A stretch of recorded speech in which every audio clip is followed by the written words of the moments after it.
It's a trap!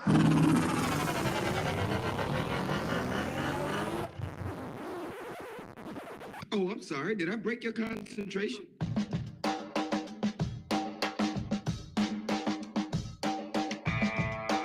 This is the Team of Rivals podcast. Everything you want to hear from the big sport to the big screen.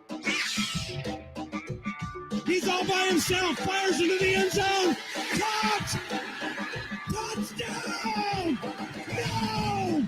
On into the windup in his first offering. Just a bit outside. He tried the corner and missed. Doesn't like you. I don't like you either. Time winding down. Michael for three. Yeah! Yes! She is gone! I can't believe what I just saw! Go crazy, folks! Go crazy! You believe in miracles? Yes!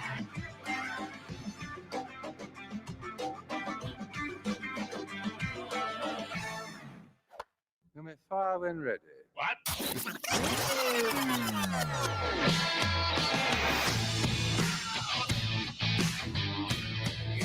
Good evening, Cubs and Cardinals fans.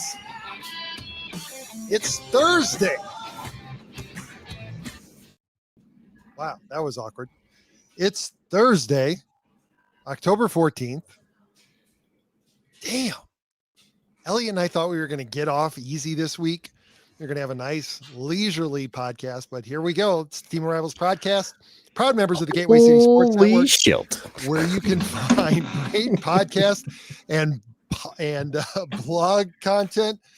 Look, this is a Cubs Cardinals podcast, but obviously there's just one thing in the news. And while Ron isn't able to join us this week because he's, I don't know, off on vacation or something like that, we still have Brian Swope joining us. So we're going to hit the Cubs news early so that we can put off what you guys are joining us here for. And come on, you know you're going to stick around for that anyway, so it doesn't matter if we throw a little bit of Cubs content your way before we jump into it. But before we get into that, you can follow us online at teamofrivalspodcast.com. We're on Instagram and Facebook at Team of Rivals Podcast, and we're on Twitter at Team of Rivals Pod. And for those of you watching us live, hit the like and subscribe buttons and be sure to ring that bell on YouTube so that you receive notifications anytime we post new content. Joining me for tonight's show, right now anyway, permanent occasional guest host, and since the other guy's not here, I'm going to say it, number 48 in the 2020 edition of the top 50 cards on Twitter, Elliott Dewey. Elliott, I mean, you've got a Twitter handle. As far as I'm concerned, you're number 48 tonight. Sweet. Follow me for all your cards content. And that's what you're known for, buddy. Absolutely. So listen, before we jump into it, before we get and before Brian Swope joins us later on to discuss the news of the day, the Shildt finally hitting the fan. Holy Shildt, it finally happened. Let's talk Cubs, because honestly, I thought that this was going to be a short podcast tonight. I thought we were going to talk a little bit about the Cubs GM search. Then we're going to talk a little Ted Lasso. But yeah, John Mozeliak decided otherwise. So let's get into it.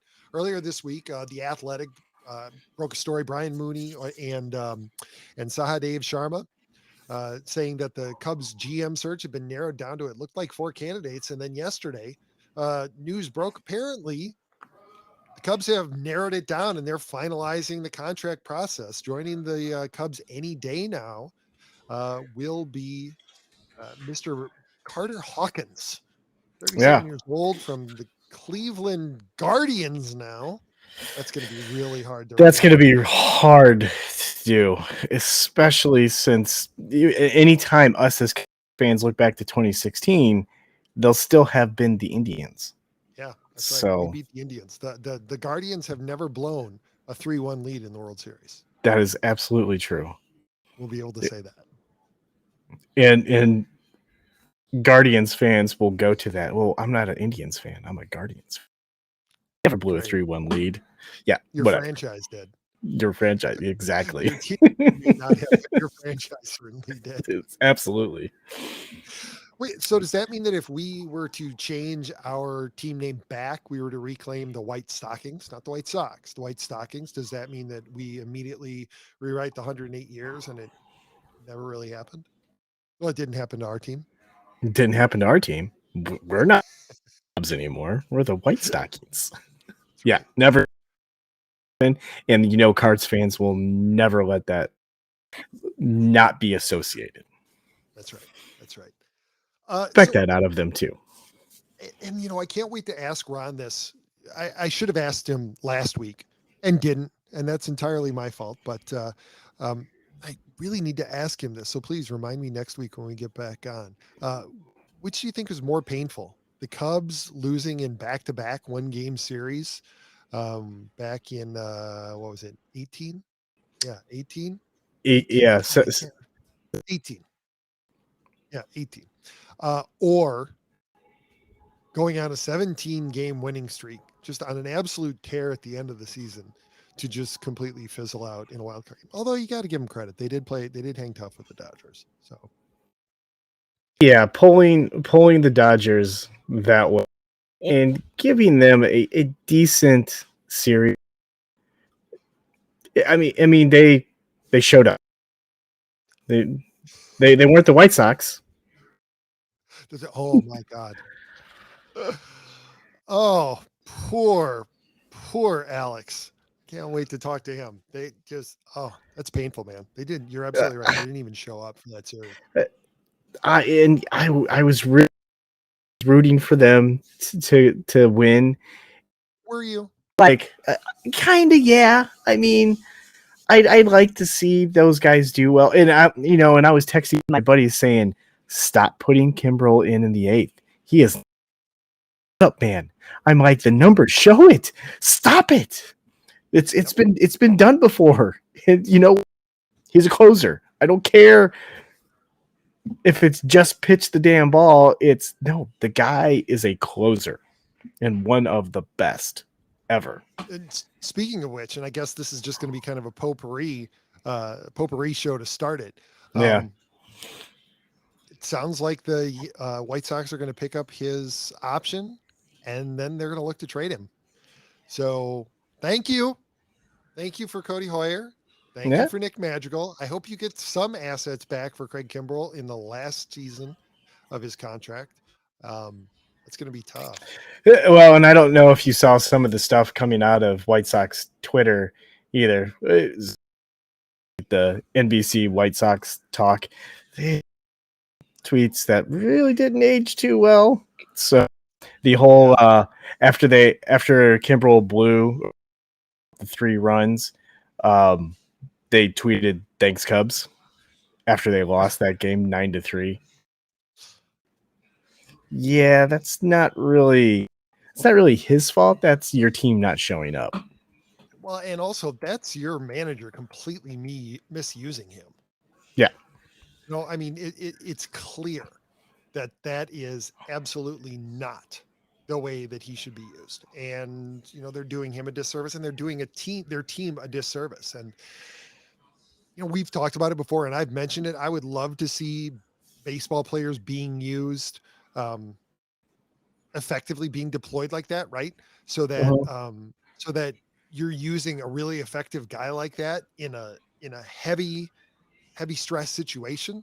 But clearly with Craig Kimbrel, that doesn't work. He's got a 9th inning mindset, and that's pretty much it. At which point then you wonder, well, then at what point? I mean, I think it became clear pretty early on that he wasn't thriving as a setup man. So then why don't you flip-flop the roles? Right. Take the younger guy who doesn't have an entire career of being in closer and just switch that. I mean, there's no. I mean, I understand Kimbrel's coming from the Cubs and he was already established, but who was going to the Hall of Fame as a closer, put him there in that role where he had a 9 ERA when you brought him in as a closer. And it's not like it was just a few games. I think it was like 39 appearances.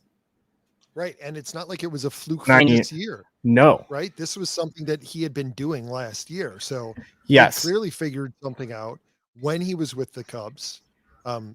They put things together at the end of the year. I agree. I don't mess with what's not broken, but They Yep. decided that they would, and they're getting what they get. Yep. Which, I kind of feel bad for them, but I also kind of don't. You made your bed. Hey, Time to lie. you did. That's right. So we'll see what happens next year. Anywho, hey, as I got distracted. Sticking with the playoffs, I'm starting to wonder. I mean, granted, the Dodgers aren't as deep now because of the various injuries that cropped up right at the worst time Yep. for them. But they don't look nearly as invincible as we thought they might be right after the trade deadline. No. The Cardinals hung tough with them. The Giants have, they've had the Dodgers have had to scratch and claw to get to this game 5. I think on balance, the Giants have looked like a far better team through the first 4 games than the Dodgers did, at least to my eye. Yeah. And I feel like whoever comes out of this game is going to be the team that's going to be in the World Series, because I just don't feel like Atlanta's got enough these teams in a 7-game series. Look, I'm not going to deny that, but I still want the Braves to go, especially since the Rays dropped out. Like I'm rooting hard for anybody but all the teams that we hate. Right. Yeah. I guess I'll accept the Giants because I do like Tommy La Stella. I do like Chris Bryant, but I want the Braves to win it all simply because I can't fathom having to watch the Dodgers or the Red Sox. Yeah, I can't fault you. I can't fault you there. I mean, I would really love to see Freddie Freeman get into the World Series. I mean, he is a fantastic, very, very likable player. So, and a lot of those young guys are great. Plus, you'll see Jacques. That's right. Speaking of Freddie Freeman, what are your thoughts? Hall of Famer? Right now, I mean, the guy's solid. How many Gold Gloves does he have?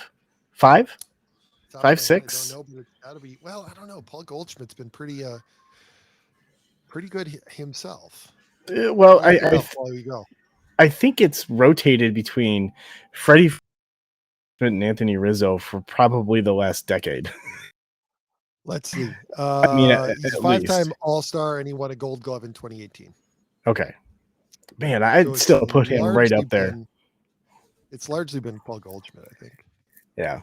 I mean, he's kind of, I feel like he's kind of overshadowed by Paul Goldschmidt. I mean, as baseman, but you give me a baseball team and I have a choice to have Freddie Freeman on there, I'm going to take it.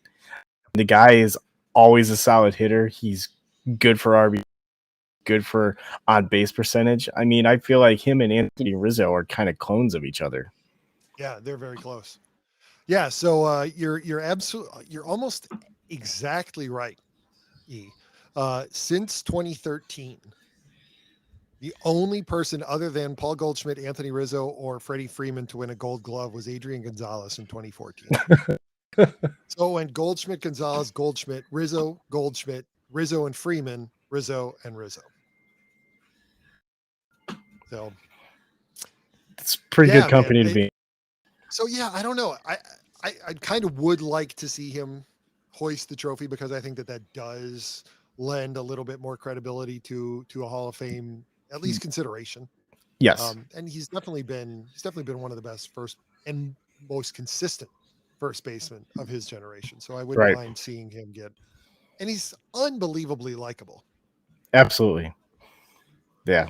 And it's sad that I realize it until the whole thing happened where I was like, you know what, he's kind of a cool dude. Let's kind of look into him a little bit. And he's done some really cool things. So yeah, he seems like a really good dude. Too bad we don't have anybody like that on our team right now. Although speaking of which, since we're in potpourri, apparently the rumor is word on the street is nobody's going to give Rizzo more than 2 years. So that may very well open up the possibility for him coming back, which I guess then moves Frank Schwindel to DH. Because don't you put your better first baseman at first base? Absolutely. And then And it's not like his first base defense has declined, because it hasn't. It's No. you've seen it in the offense the years where his beginning of the season struggles lasted longer than they did when the previous years, the previous 3 years before that, and going back. So, and his absolute tears that he goes on it seems to me haven't shorter, lasted as long.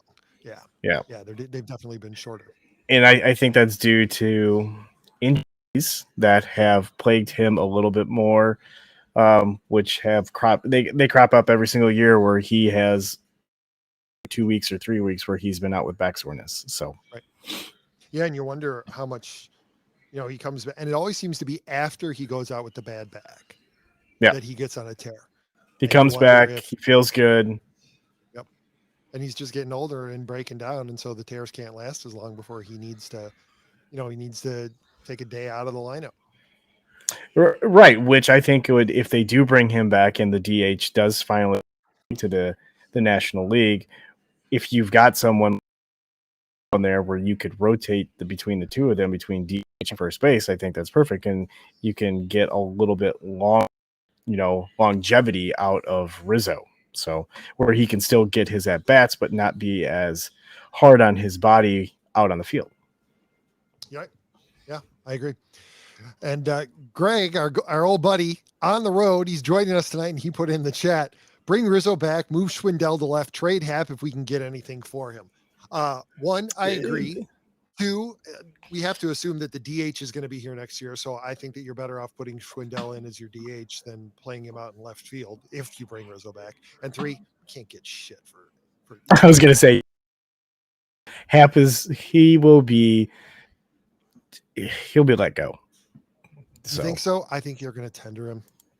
You think so? I think they're going to tender him because they guilty. I think that there's loyalty in that they drafted him, and he does this every year. And I think that they don't want to take the chance that he embarrasses them by pulling a Schwarber. Right. Although I don't feel that embarrassed by Schwarber leaving and then having a good season this year. I really don't. Yeah. What he needed. So I don't, and he got more playing time too. Right. And I've seen that also with Jorge Soler. That people are like, oh, the Cubs gave up on Soler too early. No, they didn't. He was never going to be what he's become here. I don't think he can survive in the bright lights. He certainly can't survive up here in the north. We know it. He's, he just couldn't acclimate to the cold weather. So, and that was one of the dumbest ideas I saw the other day. Somebody floating the idea that the Cubs should sign Jorge Soler. Are you kidding? No. Really? We tried Been that there, once. Been there, done that. Some guys should thrive in the cold. So listen, it's been floated, especially because he said he likes deep dish pizza. What are your thoughts, E? You want to see the Cubs go in on Carlos Correa, or do you take a pass? I say go after him. I mean, he's a ball player. He's been consistent. I don't see any reason why not. I don't know. Tough. I mean, I'd like that on the Cubs, but do we have some young guys coming up that could possibly fill that position? I mean, but the question there is, how far away are they? Yeah, I know. They're at least 2 years away, right? But Correa is going to. Right, exactly. But so then do you slide him over to third base? Is he, or do you slide him over to third base? And also, he does give you the luxury of not having to rush those guys, assuming that he continues to perform if he continues to perform at the level that he has performed of late or throughout his career. Then those guys you don't have to rush those guys up in 2 years. You can wait for year 3 and then you move them over to third base, because who do we have at third? Nobody. right? Matt Duffy, But are they Patrick gonna be Wisdom. there? But are they going to be Yeah, there in 3 or 4 years?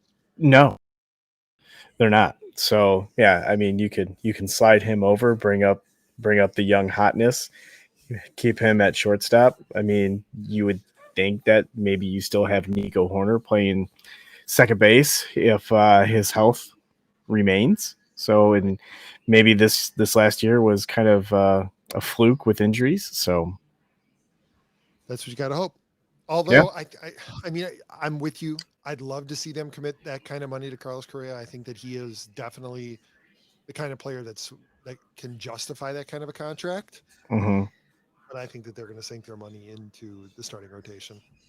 I really do. And I mean, we've talked about it before. I think that they're going to be looking at shorter term contracts so that they don't get themselves locked into any bad contracts. they certainly have the money to do it. But then you have to look at the free agent market for shortstop in the next year or two. Is there anybody that is that caliber of player that's going to come available?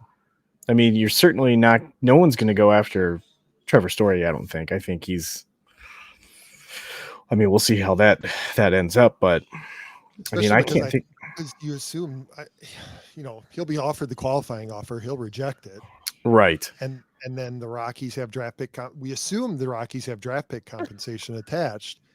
The question there becomes, what is the new CBA going to mean for the, do they simply get draft pick compensation? I can't talk tonight. Right. Or does it stay the same as it has, where the team that goes ahead and signs him is going to lose, Lose a pick as well. Right. Yeah, I think it's going to get ugly. So with Trevor Story, I don't think. I mean, he'll end up somewhere. I mean, there's going to be a team that's going to take him, but I don't think he's going to get what he deserves or is worth.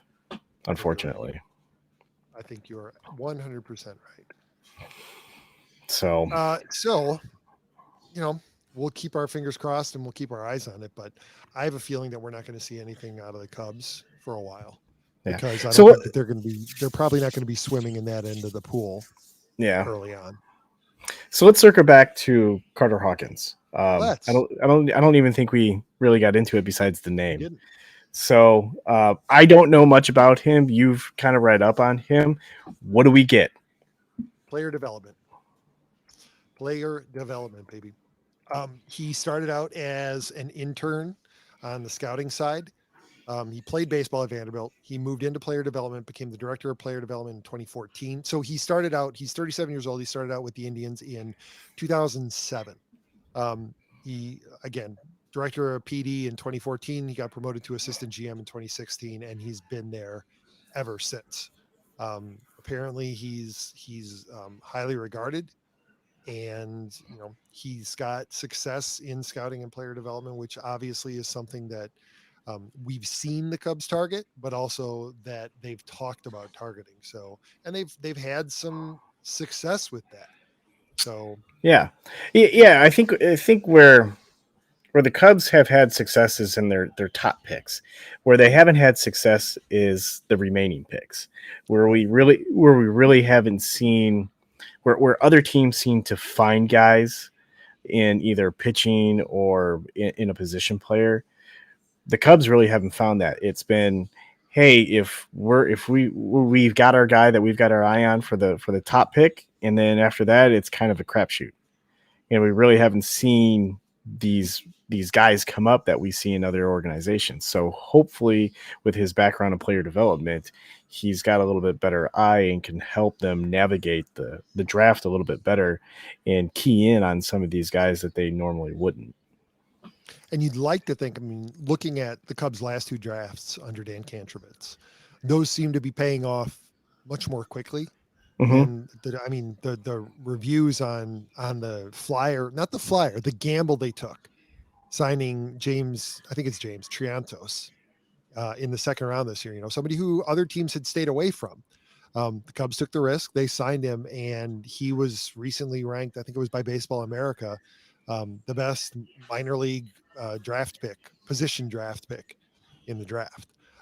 He's rocketing up people's charts, and the consensus seems to be that he's probably going to end up in the offseason re-rankings. He'll be in the Cubs top 10, which would be impressive for somebody who just got his first taste of professional ball.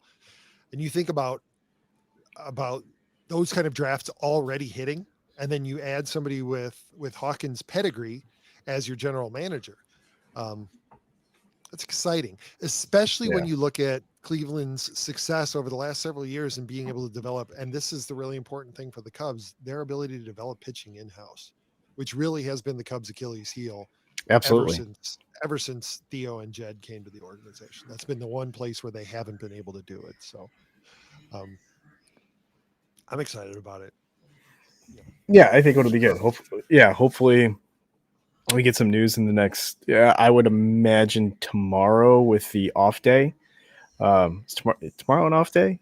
Or is it? Tomorrow will be an off day because, AL might start. Let's take a look. Friday. Yeah, you got Red Sox, Astros. Sure. Okay. Yeah, so you really don't have any off days for a while. So yeah, maybe they'll do an announcement tomorrow since the game's not until 7:00 tomorrow night. So maybe they'll do something during the day, which I am surprised with a game 5 today that the Cardinals announced they're releasing it of and that's why Mr. I Shildt. can't wait to get on to get Brian on here, because he and I talked about it briefly, and actually Gino and I talked about it this afternoon as well, about how quickly this went down, and we can start in on it now while Brian's getting home and logging in. Apparently everything was fine until the organizational meetings last Friday afternoon, and it hasn't gotten out yet. It's fine. This is fine. Everything's fine. Yeah, and then apparently, we had basically a replay of the Grady Fuson Billy Bean scene from Moneyball, where the front office wanted to go one way. At least that's what the early reporting has been, at least from what I've been able to gather. That the front office wanted to go one way and Shildt didn't. And Brian can get into it when he gets here, but it sounds like there was, at least that's the story that's getting out, right? Is that there was literally philosophical differences. And C70 stole my joke before I had a chance to get on here, but he made an Emerson Descartes reference. I was gonna go far earlier. I was gonna go Socrates and Aristotle. Yes, I know Aristotle. It comes from Socrates' school ultimately, but still. A very highbrow reference. I know Ron would be. I'm sure he actually is. He's listening to this. Speaking of the guy. Hey, 48. How you doing, buddy? How you doing, gentlemen? So listen, thanks for jumping on. We just started to get into it. So what are you thinking, man? The news broke fast this afternoon. Mike Shildt out as manager of the Cards. What are you hearing? I mean, Elliott and I were just talking about it. What we had heard was that organizational differences, that they had the org meetings last Friday and the front office wants to go one way and Shildt doesn't, and Shilt's out. But apparently all of his assistants are staying.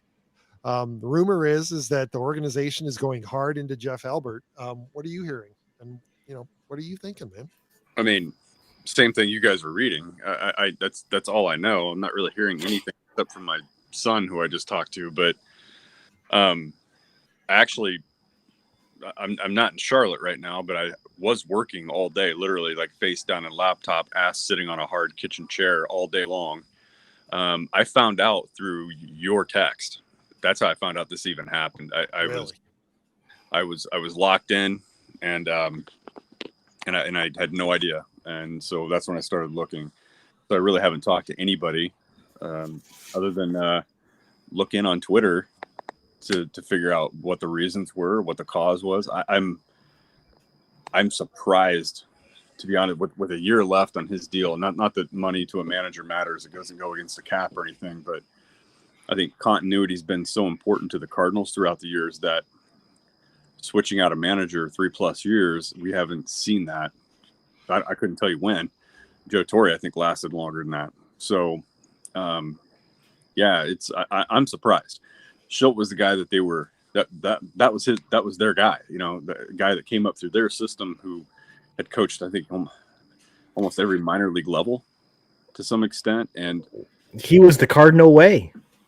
He was the carrier of that. He learned from the George Kissel, the guy that kind of wrote the book and curated that, and to part ways due to philosophical differences.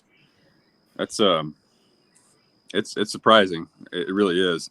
I'm not saying I disagree with their decision, because I have a lot of questions about how Shildt used his bullpen, his loyalty to certain players. I mean, I think all that stuff came into play. So I think there's some of us can probably guess at what I think Brian should probably get closer to the camera. I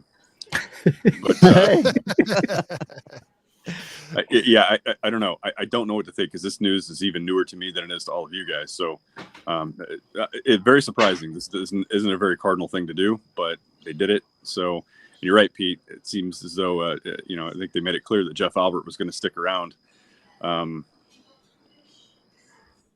So yeah, they've bought in. They've invested into that decision, that direction, that future, and I don't know. There's more to this story. We may never know. What are you hearing, Brian? And thanks for joining us, buddy. Yeah, no problem. Ron worries. said I should be the Cardinals version of Elliott. Just kind of show up whenever I feel like it. There you go. Hey, if you're going to do that, you need to announce your presence by opening a beer right by your mic. That's right. Yep. Oh, I got the soda. That'll work. There we go. Yeah. So I don't know, guys. I'm shocked, surprised. I was floored when it happened. Not gonna say I'm upset or disappointed about it.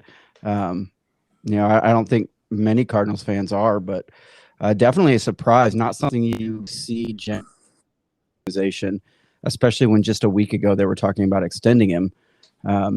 Seems like it came from out of nowhere.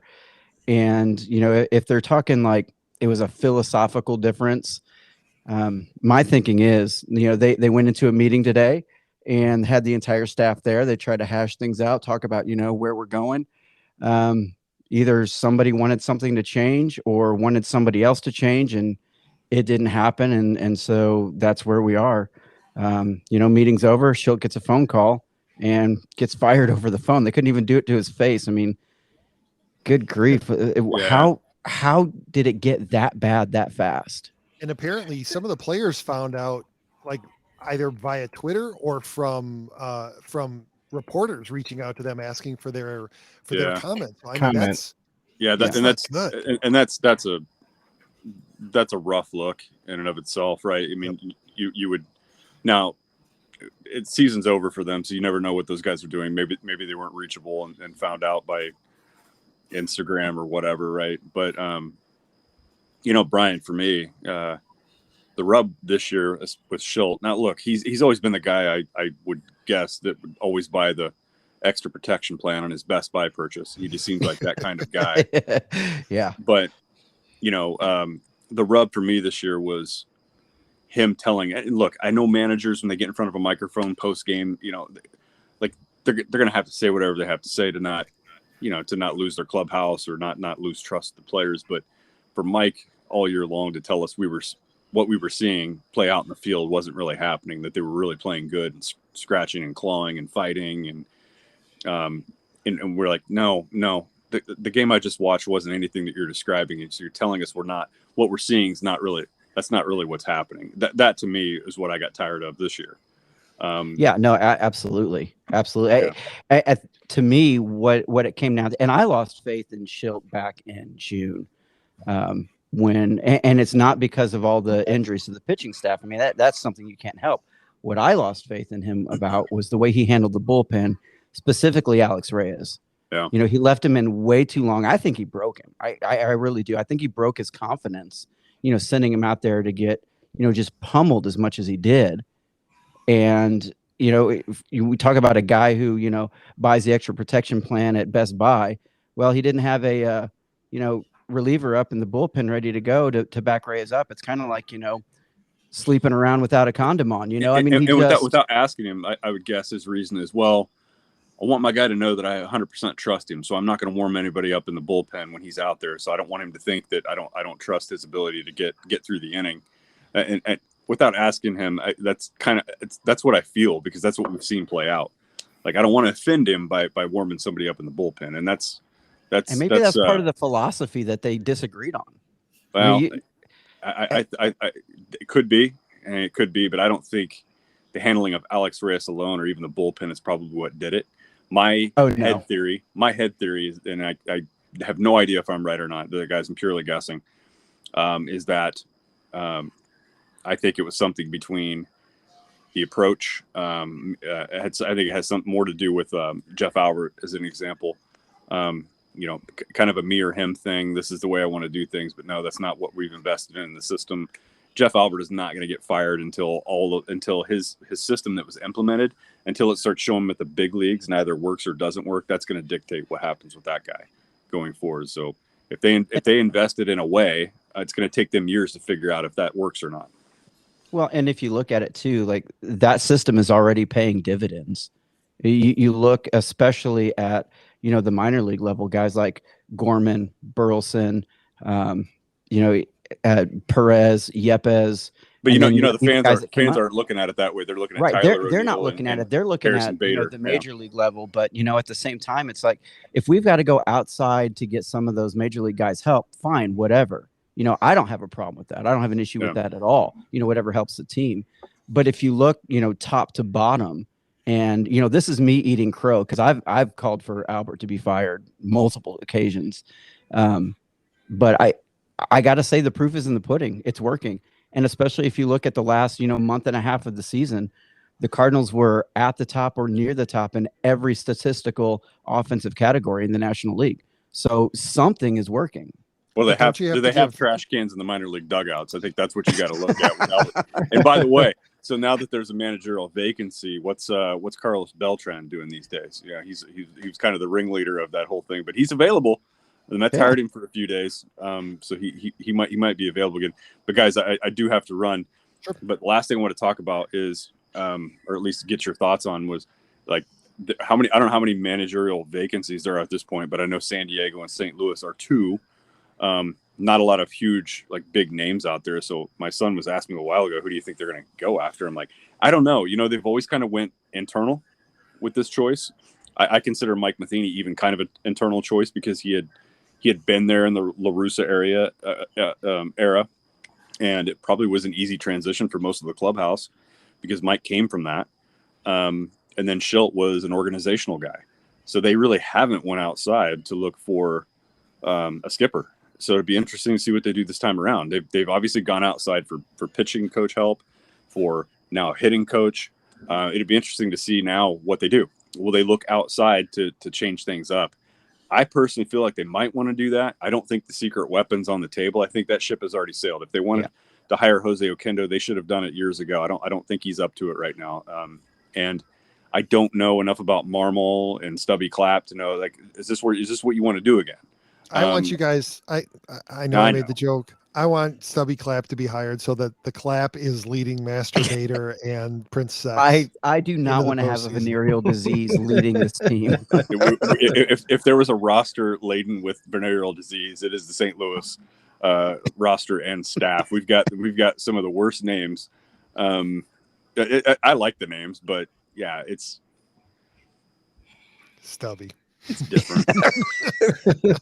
I know. I'm just that alone is bad. I mean, it's bad enough to be called Stubby, but then your last name is Clapp. I mean, come on. Yeah, poor guy. Like mom, dad. Why? Yeah. Like, it's like when I was in the Air Force. There was a guy I went through basic training with. His last name was Seaman, so his name was Airman Seaman, and he never lived it down. Yeah. Well, there was a Navy person that I knew. And her name was her rank was Seaman, but it was Seaman Stamen, and that's not good either. Oh no! Yeah, at least her last name wasn't Stained. Close enough. But anyway, guys, I'll let Brian take over for me here. We're remote, and I know the connection's not great, but no, actually, the connection's fine. Enjoy yourself, buddy. Thanks for opening up the line, though. Appreciate it. Yeah, of course. You're welcome to join us anytime.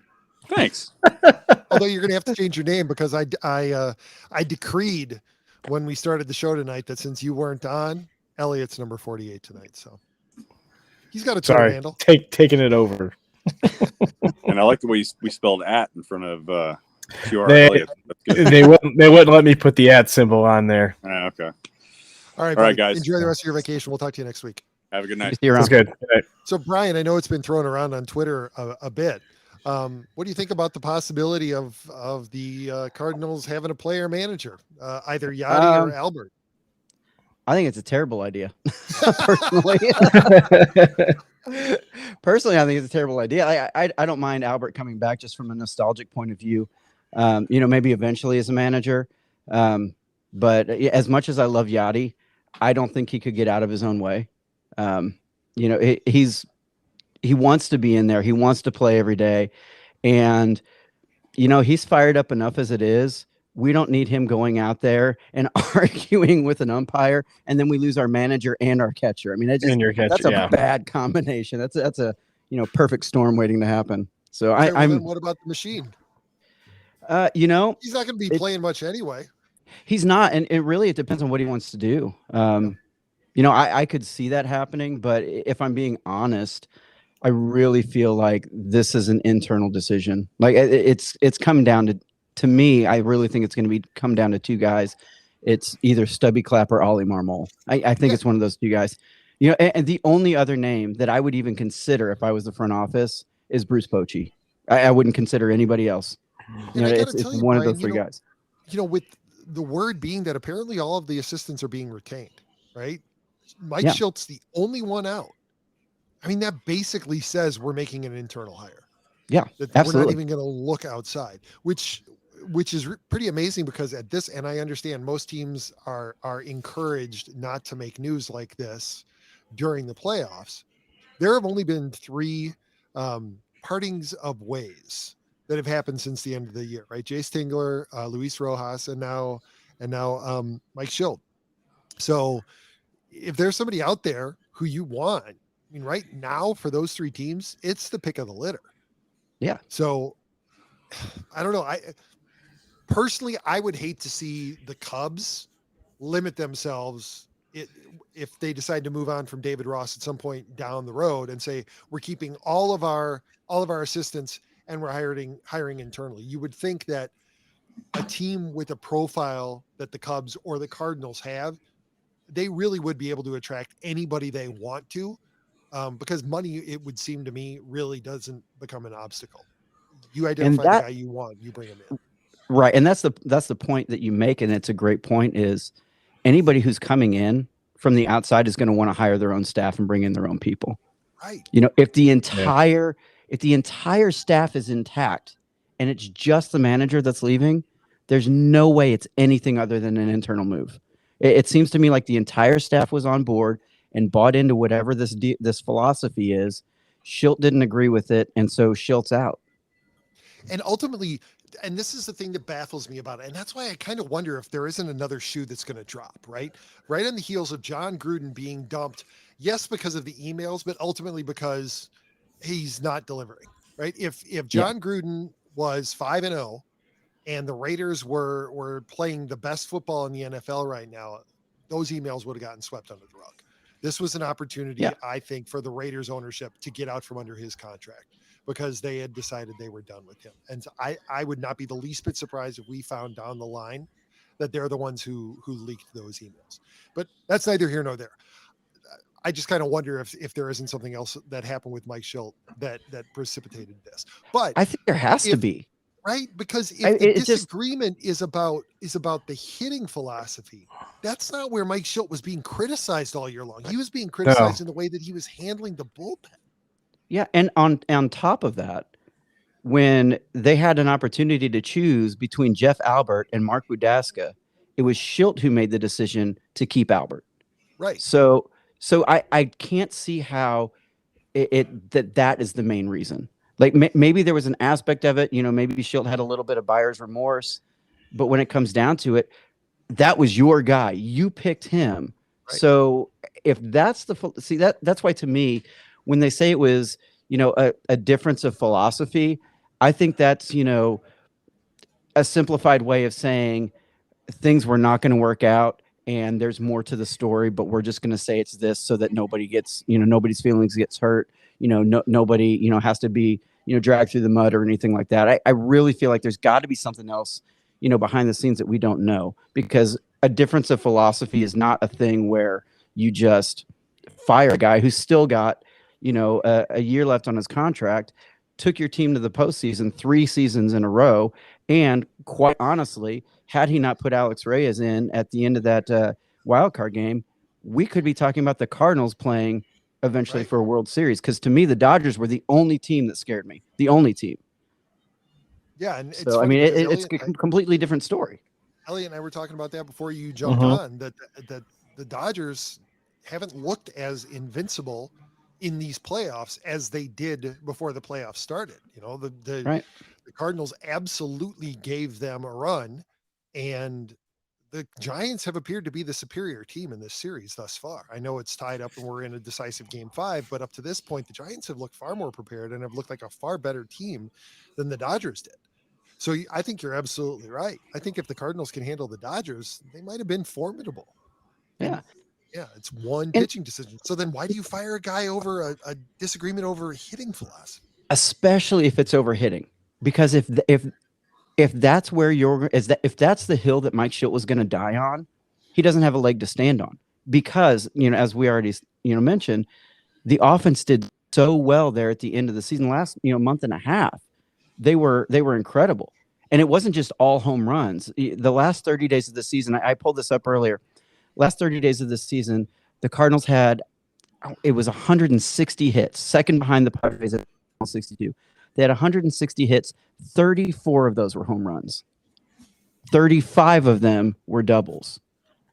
And they had, I think, 2 or 3 triples. And then the rest were all singles. So, I mean, complain about hitting.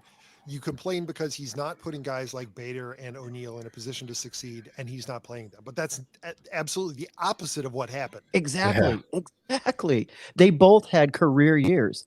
And, top to bottom, the lineup to me was really good. I think obviously there were some holes there in the lineup. I think you could have gotten a little more from Sosa, which, he did way better than DeYoung did. I'm not gonna fault him for that, but I think there were definitely areas that they can improve moving forward, and maybe that's where the difference in philosophy was who do we bring in or who do we not bring in, and maybe that's where the disconnect was.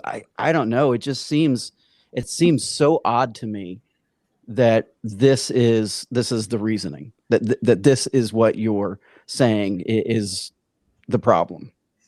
This is a far more shocking turn of events than, 3 years ago, when they suddenly fired Matheny and Ron was on cloud 9 with that having happened. This is a far more shocking firing than Mike Matheny being canned. Yeah, I mean, this is akin to finding out that there's no Santa Claus. I mean, it's like that shocking to me. Like, I never in a million years would have seen this coming. So, Elliott, you've been quiet. So, who do you want to see the Cardinals bring in? And weigh in, buddy.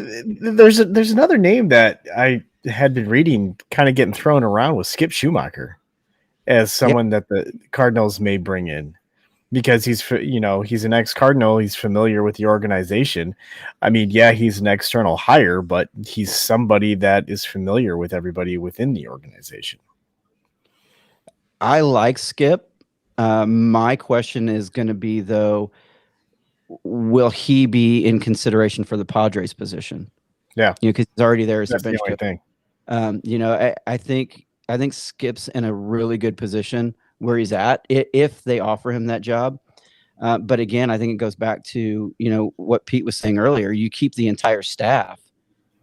It seems odd that you would bring somebody in from outside the organization if the entire staff is staying intact. Yeah. So an article actually just went up on The Athletic about this by Katie Wu, saying that Mike Shildt was blindsided by the firing. And when they reached out to some players for comment, somebody just replied with what the fuck? That is actually in this article. So I was just skimming through it just a little bit, but not good in Cardinals Nation. No, it's not. And that see, And the thing is how are the players going to react to this when after the season that they had, after that last 45 days of the season where it was so successful and just roaring into the playoffs and making the playoffs? Yes, it didn't end the way that they wanted it to, but I felt like, by looking at the players that they felt like they finally had that cohesiveness that they had been looking for that first half of the season that they didn't have. And everything was kind of all brought together. And now it seems like felt like the rug has just been pulled out from underneath them. Yeah. You guys want to know my very first thought was when I heard this news was thank God Arenado already declined his opt out for this year. I mean, good. Can you imagine? I mean, well, I guess Cubs fans could really imagine how great it would be, but like how much of a blow that would have been to this team had they fired Shildt before Arenado made that decision, and then him say, "Well, you know what? Maybe this isn't the situation that I want to be in." So I could blame him. Yeah. I wouldn't at all, because even he was, kind of singing the praises of the coaching staff and how they stuck with it, how they didn't give up, how they were committed. So he seemed happy with the situation. And so it will be interesting to see, where he lands on this when it's all said and done. Now that you mention it, Brian, I wonder, what is the deadline and has he signed the paperwork to pick up the option? I don't know. Right? Was that a verbal agreement? And it'll be interesting to watch what happens down at the other end of I-55, at least the other end from Elliott and I. Because if he hasn't signed the paperwork on it, wouldn't it be something if they fire him and then Arenado comes out and says, this is not what I signed up for. I was looking for stability and, I was looking for a place to settle down. And I'm rethinking that declaration that I made to Mo the day after the season. The only thing that makes me not worry so much about that. Word, though. Yeah, I guess the only thing that really makes me not worry about that is the way that he talked about the coaching staff. He never said Shilt's name specifically. He always referred to the coaching staff. Sure. The staff, was what he said. So maybe it wasn't Shildt specifically that he, was supporting, but maybe it was the rest of the staff who's all still staying. So there's still that stability. But yeah, again, it's as a Cardinals fan, it's frightening to think about. We finally found the guy that we think, he is like, for all intents and purposes, like he is a Cardinal guy. Like I don't think you could. There's no better mold of a guy that is a Cardinals player than Nolan Arenado. I mean, he just fits it perfectly. And so if there is still a way for him to, opt and say I don't want any part of this. There's going to be a lot of people whose hearts are just going to sink, and we're going to have to go, pick Ron up out of the bar and track him to work or something, because it's going to be awful. Yeah, that would be rough. I mean, you still have a formidable lineup, assuming that the gains that you saw from O'Neill and Bader stick next year, and obviously you still have Goldschmidt for the long term. But man, that'd be a blow to suddenly find that you have to replace Nolan Arenado, especially if you had the team to the north sign him. They wouldn't. That wouldn't happen. I think they'd be more inclined to sign Correa than Arenado. Yeah, they wouldn't be able to pick both those guys up for sure. Definitely. So, and their need really isn't at third base. So, no, their need's all over the place, everywhere. You think they want Correa? Oh, there's been speculation about that, especially because he had some nice things to say about Chicago in the past week. But I think it's too much money and it's too long a contract. And there are other places that are a higher priority, the outfield and particularly the starting rotation, far, far more important to what the Cubs need to address this offseason. So, but I think you guys have so many more holes to fill. I mean, to me, for the Cardinals, an entire pitching staff. Yeah, you do. And I think for the Cardinals, it's so much more simpler.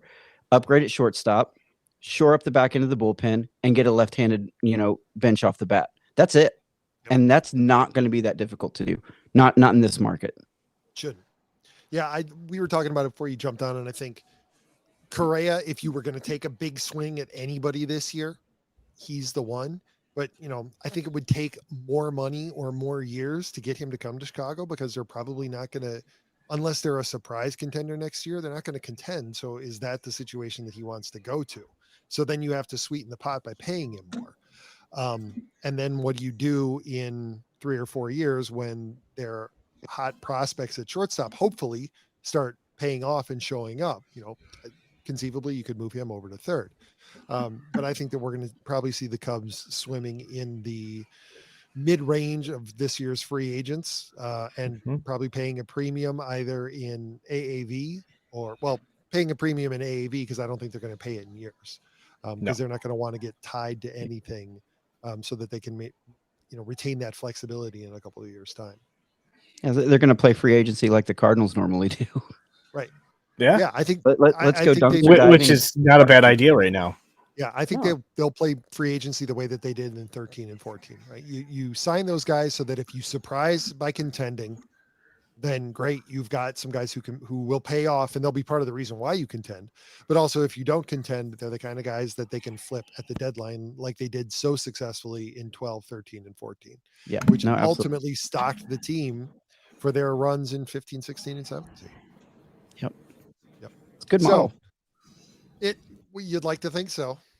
Yeah, absolutely like to think so, but we'll see. Well, it'll be the wheels kind of fell off there the last couple of years, but yeah, they did. It didn't play out the way we expected. No, it never does. No, you're right. It never does, unless you're the Yankees, and then you just keep buying talent. But that's right. Good to see it back up on them this year. Brian, thanks for joining us this week, man. Where can people find you? You can find me over on gatewaycitysports.com. I'm writing over there, and also hosting my own podcast, Yacker Jacks. Talk a little bit about everything St. Louis sports related. So love to have you guys. Love to have you listen and come over and check out our stuff. So many good things going on at Gateway City Sports right now. So definitely come and give us a look. Absolutely. And with that, we'll wrap it up. Elliott, it looks like you and I are going to have to talk Ted Lasso some other time. If you enjoyed this episode, don't forget to subscribe. If you want to help spread the word, please give us a 5-star review and tell your friends to subscribe. We're available on Facebook, YouTube, Apple Podcasts, Spotify, and wherever else you listen to podcasts. And speaking of the Gateway City Sports Network, be sure to check out their other podcasts, including the Derek King Sports Show, 2 for 3 with Moose Michaels, as Brian said, Yacker Jacks, SFL STL, and End the Cards with A-Train Arlington Lane. Brian, where can people find you on, what's your preferred social media platform? My preferred is Twitter, at Papa Swope. Beautiful. And you can send us an email at the show at teamofrivalspodcast.com. You can find Elliott at TOR_Elliott. And pinch hitting for number 48. You can find him at TOR_Ron75. Gentlemen, this was fun. I think it's going to be a fun story to follow in the next couple of days as the true story maybe comes out about what led to this, because I don't think that they're going to be able to keep this quiet for as long as they would like, especially the way that Mo and DeWitt were dancing during their news conference, doing everything that they could to avoid the elephant in the room. And they know what that elephant is. They just don't want to talk about it. So this will be an interesting couple of days here. Gents, thanks for coming on. For those of you who joined us tonight, awesome. Thank you. Ron should be back next week, and we are certainly looking forward to that. And Brian, please do know that you are welcome to join us at any time in the future. We love having you. And I don't know. I think that's it for us this week. So have a great week, everybody, and we will see you next week.